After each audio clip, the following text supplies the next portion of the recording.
वर्धमान नगर में रूपसेन नाम का एक राजा राज करता था। एक दिन उसके यहाँ वीरवर नाम का एक राजपूत नौकरी के लिए आया। राजा ने उससे पूछा कि उसे खर्चे के लिए क्या चाहिए, तो उसने जवाब दिया 1000 तोले सोना। सुनकर सबको बड़ा आश्चर्य हुआ। राजा ने पूछा तुम्हारे साथ कौन कौन है? उसने जवाब दिया मेरी स्त्री, बेटा और बेटी। राजा को और भी अचंभा हुआ, आखिर 4 जने इतने धन का क्या करेंगे? फिर भी उसने उसकी बात मान ली। उस दिन से वीरवर रोज 1000 तोले सोना भंडारी से लेकर अपने घर आता। उसमें से आधा ब्राह्मणों में बांट देता, बाकी के 2 हिस्से करके एक मेहमानों, बैरागियों और सन्यासियों को देता और दूसरे से भोजन बनवाकर पहले गरीबों को खिलाता।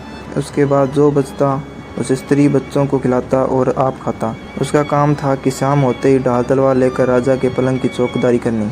राजा को जब कभी रात को जरूरत होती वह हाजिर हो जाता। एक रात राजा को मरघट की ओर से किसी की रोने की आवाज आई। उसने वीरवर को पुकारा तो वह आ गया। राजा ने कहा जाओ पता लगा कर आओ कि इतनी रात गए यहाँ कौन रो रहा है और क्यों रो रहा है। वीरवर तत्काल वहाँ से चल दिया। मरघट में जाकर देखता है कि सिर से पांव तक एक स्त्री गहनों से लदी कभी नाचती है कभी कूदती है और पीट पीट कर रोती है, लेकिन उसकी आंखों से एक बूंद आंसू नहीं निकल रहे थे। वीरवर ने पूछा तुम कौन हो, क्यों रो रही हो? उसने कहा मैं राजलक्ष्मी हूँ। मैं इसलिए रो रही हूँ क्योंकि राजा विक्रम के घर में खोटे काम होते हैं, इसलिए वहाँ दरिद्रता का डेरा पड़ने वाला है। मैं वहाँ से चली जाऊंगी और राजा दुखी होकर 1 महीने में मर जाएगा। सुनकर वीरवर ने पूछा इससे बचने का कोई उपाय है? स्त्री बोली हाँ है। यहाँ से पूर्व में 1 योजन पर एक देवी का मंदिर है। अगर तुम उस देवी पर अपने बेटे का सिर चढ़ा दो तो विपदा टल सकती है। फिर राजा 100 वर्ष तक बेखट के राज कर सकेगा। बीरबल घर आया और अपनी स्त्री को जाकर सब हाल कहा। स्त्री ने बेटे को जगाया,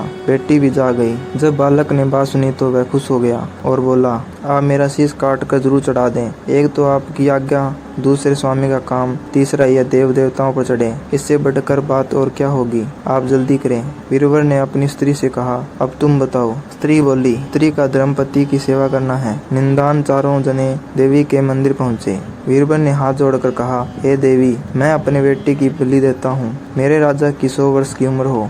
इतना कहकर उसने इतने जोर से खड़ा मारा कि लड़के का शीश धड़ से अलग हो गया। भाई का यह हाल देखकर बहन ने भी खाड़े से अपना सिर अलग कर डाला। बेटा बेटी चले गई तो दुखी माँ ने भी उन्हीं का रास्ता पकड़ा और अपनी गर्दन काट दी। बीरबल ने सोचा कि घर में कोई नहीं रहा है तो मैं ही जीत कर क्या करूँगा। उसने भी अपना सिर काट डाला। राजा को जब यह मालूम हुआ तो वह वहाँ आया। उसे बड़ा दुख हुआ कि उसके लिए 4 प्राणियों की जान चली गई। वह सोचने लगा कि ऐसा राज करने से धिक्कार है। यह सोचकर उसने तलवार उठा ली और जैसे ही अपना सिर काटने को हुआ कि देवी ने प्रकट होकर उसका हाथ पकड़ लिया। बोली राजन, मैं तेरे साहस से प्रसन्न हूँ। तू जो वर मांगेगा सो दूंगी। राजा ने कहा देवी तुम प्रसन्न हो तो इन 4 को जिंदा कर दो। देवी ने अमृत छिड़कर उन 4 को फिर से जिंदा कर दिया। इतना कहकर बेताल बोला राजा बताओ सबसे ज्यादा पुण्य किसका हुआ? राजा बोला राजा का। बेताल ने पूछा क्यों? राजा ने कहा स्वामी के लिए चाकर का प्राण देना धर्म है, लेकिन चाकर के लिए राजा का राजपाट को छोड़ना, जान को तिनके के समान समझकर देने को तैयार हो जाना बहुत ही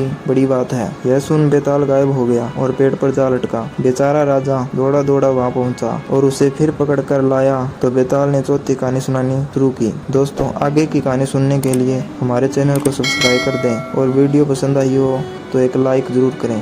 धन्यवाद।